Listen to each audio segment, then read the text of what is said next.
नमस्कार मेहमान, आप मेरे साथ देख रहे हैं आंचलिक खबरें। शुरू करते हैं देश भर की 50 बड़ी खबरों की।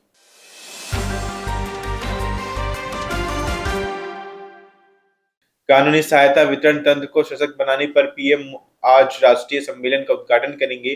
प्रधानमंत्री नरेंद्र मोदी आज 8 नवंबर भारत के सर्वोच्च न्यायालय में कानूनी सहायता वितरण तंत्र को सशक्त बनाने पर राष्ट्रीय सम्मेलन का उद्घाटन करेंगे। यह पहल राष्ट्रीय विधिक सेवा प्राधिकरण द्वारा आयोजित की जा रही है। इसका मुख्य उद्देश्य देश में कानूनी सेवा के ढांचे को मजबूत करना है, ताकि गरीब और जरूरतमंद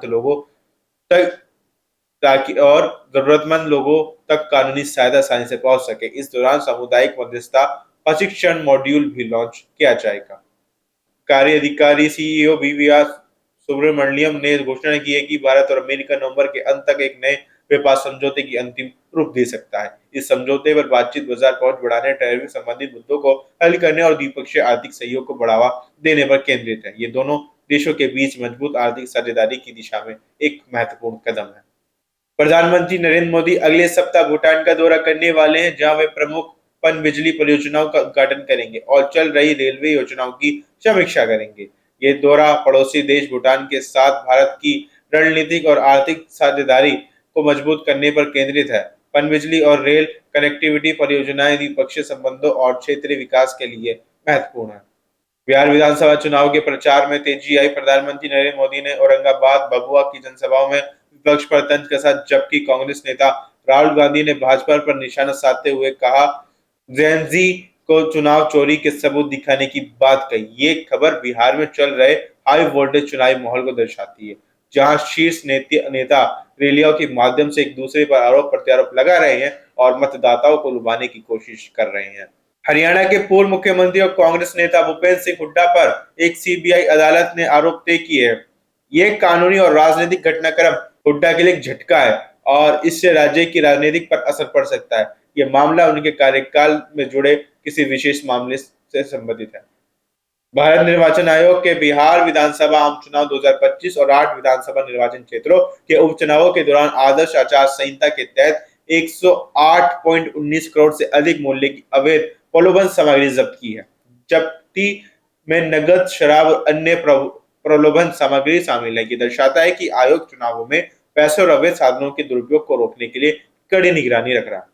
भारतीय रेलवे परिचालन दक्षता में सुधार और चोरी या दुर्घटनाओं को रोकने के उद्देश्य से मालगाड़ियों की सुरक्षा और निगरानी बढ़ाने के लिए आर्टिफिशियल इंटेलिजेंस यानी एआई सिस्टम पेश कर रहा है।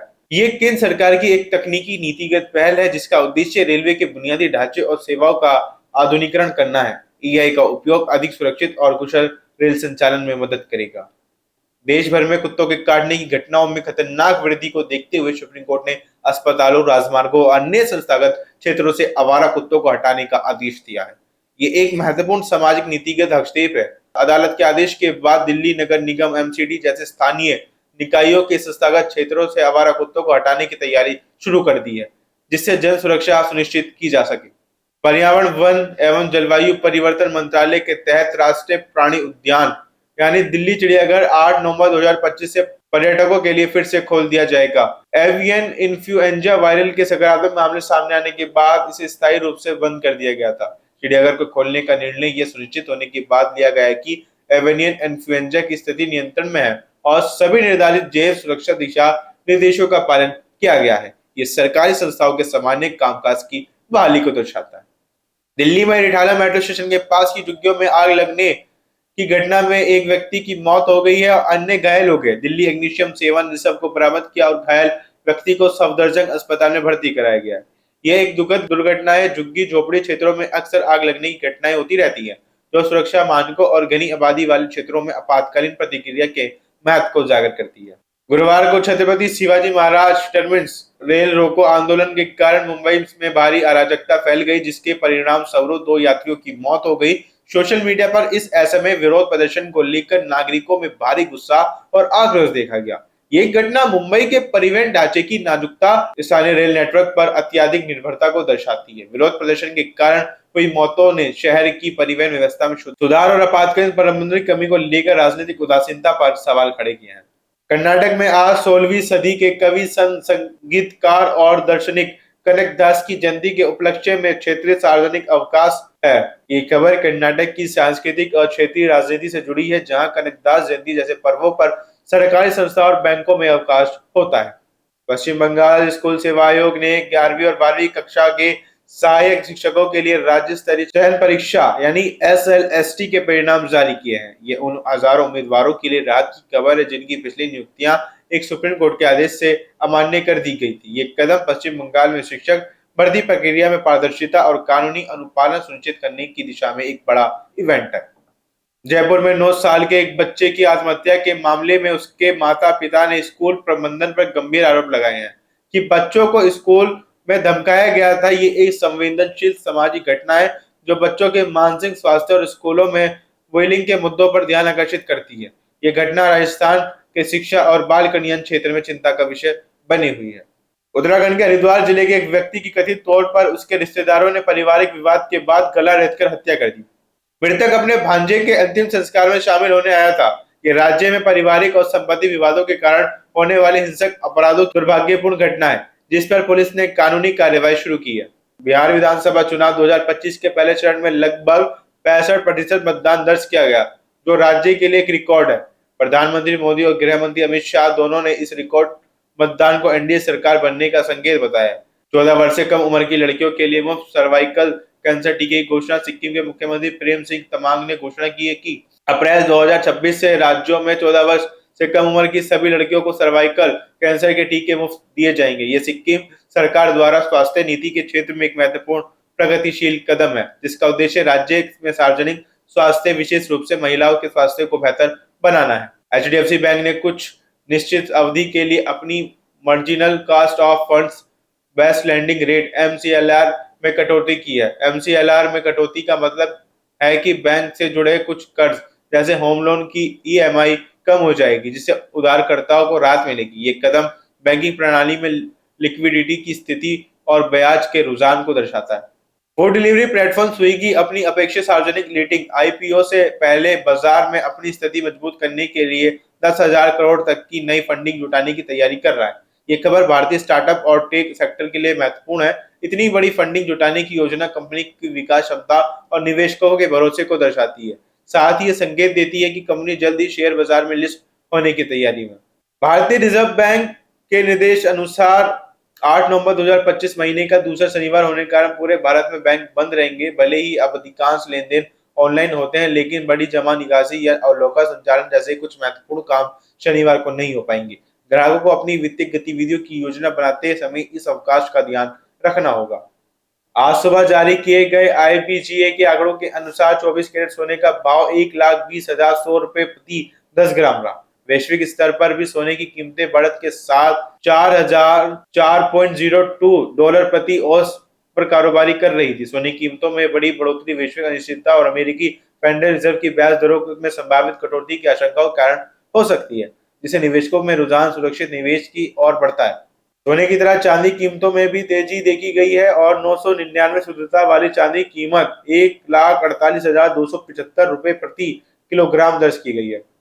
चांदी की कीमतों में वृद्धि अक्सर औद्योगिक मांग और सोने की कीमतों के साथ तालमेल बिठाने के कारण होती है। ऊंची कीमतें दर्शाती है कि बाजार में धातुओं के लिए मजबूत मांग बनी हुई है।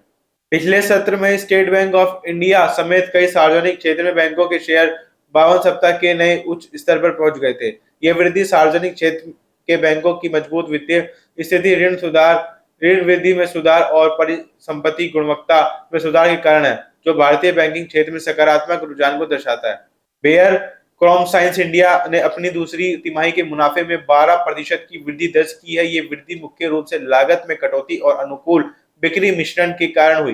बावजूद इसके कि राजस्व में 10% की गिरावट आई थी। ये खबर दर्शाती है कि कंपनियां चुनौतीपूर्ण बाजार स्थिति जैसे कि मानसून से प्रभावित मांग में भी मजबूत लागत प्रबंधन और परिचालन दक्षता के माध्यम से मुनाफा बढ़ा सकती है। राष्ट्रपति द्रौपदी मुर्मू आज से 13 नवंबर तक अंगोला और बोत्सवाना की 6 दिवसीय राजकीय यात्रा पर जा रहे हैं। ये किसी भारतीय राष्ट्राध्यक्ष की इन दोनों अफ्रीकी देशों की पहली यात्रा है। ये भारत की ग्लोबल साउथ के साथ जुड़ाव की प्रतिबद्धता को दर्शाती है। इस यात्रा का उद्देश्य व्यापार, रक्षा, लोगों के बीच संबंधों सहित महत्वपूर्ण क्षेत्रों में साझेदारी को बढ़ाना है। अंगोला के साथ ऊर्जा और बोत्सवाना के साथ चीतों के स्थानांतरण जैसे क्षेत्रों में सहयोग पर ध्यान केंद्रित किया जाएगा। भारत ने ब्राजील के नेतृत्व वाले उष्णकटिबंधीय वन कोष में एक पर्यवेक्षक के रूप में शामिल होते हुए कहा कि पेरिस समझौते के एक दशक बाद भी वैश्विक जलवायु महत्वाकांक्षा अपर्याप्त बनी हुई है। भारत ने विकसित देशों में उत्सर्जन कटौती में तेजी लाने और जलवायु वित्त प्रदान करने वाले आग्रह किया। ये भारत की पर्यावरण कूटनीति की प्राथमिकता को दर्शाता है। पश्चिमी अफ्रीकी देश माली में अल कायदा और आईएसआईएस से जुड़े बंदूकधारियों ने एक बिजली कंपनी में काम करने वाले 5 भारतीय नागरिकों को का कथित तौर पर अपहरण कर लिया। ये खबर विदेश मंत्रालय के लिए चिंता का विषय है और इस क्षेत्र में भारतीय नागरिकों की सुरक्षा के लिए बड़ा राजनीतिक और सुरक्षा संकट खड़ा करती है, जहां जिहादी हिंसा और अशांति बढ़ रही है। तुर्की ने इसराइल के प्रधानमंत्री बेंजामिन नेतन्याहू और उसकी सरकार के वरिष्ठ अधिकारियों के लिए गाजा युद्ध में कथित नरसंहार के आरोपों पर गिरफ्तारी वारंट जारी किए हैं। ये तुर्की इजराइल के खिलाफ उठाया गया एक बेहद बड़ा राजनीतिक और कानूनी कदम है। यह अंतर्राष्ट्रीय मंच पर गाजा संघर्ष को लेकर बढ़ते तनाव और राजनीतिक ध्रुवीकरण को दर्शाता है। अमेरिका राष्ट्रपति डोनाल्ड ट्रंप ने दक्षिण अफ्रीका में होने वाले G20 शिखर सम्मेलन में किसी भी अमेरिकी अधिकारी के शामिल न होने की घोषणा की है। उन्होंने दक्षिण अफ्रीका पर वहां के अल्पसंख्यक श्वेत किसानों के साथ दुर्व्यवहार का आरोप लगाया। ये एक प्रमुख भू राजनीतिक घटना है। अमेरिका द्वारा G20 का बहिष्कार अंतर्राष्ट्रीय सहयोग पर डोनाल्ड ट्रंप की अमेरिकी फर्स्ट नीति के प्रभाव और एक प्रमुख उभरती अर्थव्यवस्था के साथ बिगड़ते संबंधों को उजागर करता है। अमेरिका में सरकारी शटडाउन जारी है, जिसके कारण देश के हवाई यात्रा प्रणाली पर तनाव बढ़ गया है और उड़ानों में 20% तक की कटौती हो सकती है। यह अमेरिकी घरेलू राजनीति का द्विपक्षीय आर्थिक प्रभाव है। सरकारी शटडाउन से न केवल अमेरिका के भीतर बल्कि अंतर्राष्ट्रीय व्यापार और यात्रा पर भी असर पड़ता है। क्यूबा और जमैका ने तूफान मेलिसा के बाद भारत की मदद के लिए धन्यवाद दिया। कैरिबियन क्षेत्र में आए तूफान मेलिसा के बाद व्यापक विनाश होने पर क्यूबा और जमैका ने भारत द्वारा दी गई मानवीय सहायता के लिए सार्वजनिक रूप से धन्यवाद व्यक्त किया है। ये भारत की आपदा राहत कूटनीति को दर्शाता है। वसुधैव कुटुंबकम की भावना के अनुरूप ये सहायता भारत के ग्लोबल साउथ की साझेदारी के साथ संबंधों को मजबूत करती है। भगवान बुद्ध के पवित्र अवशेष जो नई दिल्ली के राष्ट्रीय संग्रहालय में रखे गए थे, भूटान के 70वें राजा के जन्मदिन के उपलक्ष्य में आज से 11 दिवसीय सार्वजनिक प्रदर्शन के लिए भूटान की यात्रा पर जाएंगे। ये भारत और भूटान के बीच मजबूत सांस्कृतिक और धार्मिक संबंधों को रेखांकित करता है। ये कदम दोनों देशों के बीच ऐतिहासिक और भावनात्मक बंधन को और मजबूत करेगा।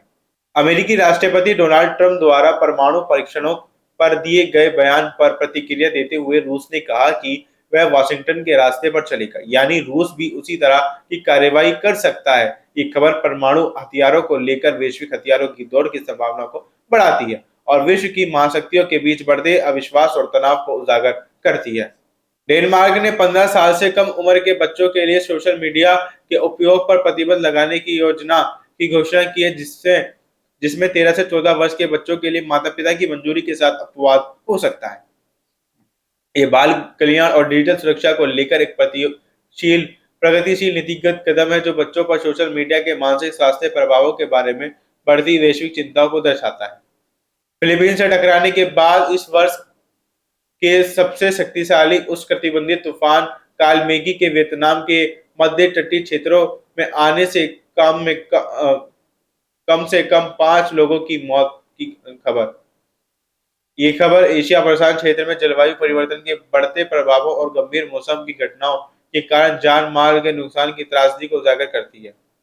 आयरलैंड में भारत के राजदूत अखिलेश मिश्र ने 4 नवंबर को आयरलैंड के राष्ट्रपति डॉक्टर माइकल डी हिंसिंग से शिष्टाचार भेंट की। यह मुलाकात भारत और आयरलैंड के बीच द्विपक्षीय संबंधों और राजनीतिक जुड़ाव को बनाए रखने का एक हिस्सा है। दुनिया भर में कई भारतीय राजनीतिक मिशनों के राष्ट्रीय गीत वंदे मातरम के 150वें वर्ष पूरे होने के उपलक्ष्य में सामूहिक गायन का आयोजन किया गया। ये विदेशों में भारतीय संस्कृति, विरासत और देशभक्ति की भावना को बढ़ावा देने के लिए एक महत्वपूर्ण सांस्कृतिक कूटनीति पहल है। आज 8 नवंबर 2025 शनिवार के दिन मार्गशीर्ष माह के कृष्ण पक्ष की चतुर्थी तिथि है, जो गणाधीप संकटी चतुर्थी के नाम से भी जानी जाती है। इस दिन भगवान श्री गणेश की पूजा और व्रत किया जाता है। ये एक विशेष धार्मिक तिथि है। इस दिन व्रत करने और रात्रि में चंद्रोदय के बाद गणेश जी की पूजा और चंद्रमा के अर्घ्य देने से सभी प्रकार के कष्ट दूर होते हैं। आज शनिवार के दिन सूर्य नीच भंग राजयोग का निर्माण हो रहा है। इसके साथ ही चंद्रमा का गोचर वृषभ से मिथुन राशि में होने से सूर्य और शुक्र के साथ चंद्रमा का नवम पंचम योग भी बन रहा है।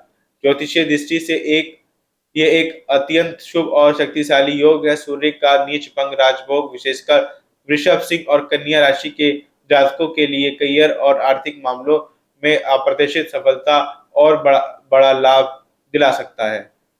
आज चंद्रमा 11:14 पर वृषभ राशि से निकलकर मिथुन राशि में प्रवेश करेगा और मृगशिरा नक्षत्र में संचार करेगा। चंद्रमा का राशि परिवर्तन सभी 12 राशियों में भावनात्मक और मानसिक स्वास्थ्य पर गहरा प्रभाव डालता है। मिथुन राशि में चंद्रमा का गोचर संचार सामाजिक मेलजोल और बौद्धिक कार्यों में तेजी लाएगा। ये बदलाव उन लोगों के लिए खास है जो लेखन, मीडिया या व्यापार से जुड़े हैं। आज राहु काल सुबह 9:21 से सुबह 10:43 तक रहेगा। वही अमृत चौगड़िया मुहूर्त दोपहर 2:48 से 38 से लेकर 3:58 तक है। ज्योतिष में राहु काल का अशुभ माना जाता है और इस दौरान किसी भी नए या महत्वपूर्ण कार्य को शुरू करने से बचना चाहिए। इसके विपरीत अमृत चौगड़िया सभी प्रकार के शुभ और स्थायी कार्यों जैसे निवेश, महत्वपूर्ण बातचीत या नए काम की शुरुआत के लिए सर्वोत्तम माना जाता है। महत्वपूर्ण कार्यों की शुरुआत इस अमृत काल में करने की सलाह दी जाती है। फिलहाल इस बुलेटिन में इतना ही। इसी तरह की खबर देखने के लिए हमारे साथ जुड़े रहिए और देखते रहिए आंचलिक खबर, अपनी खबर। आप तक नमस्कार।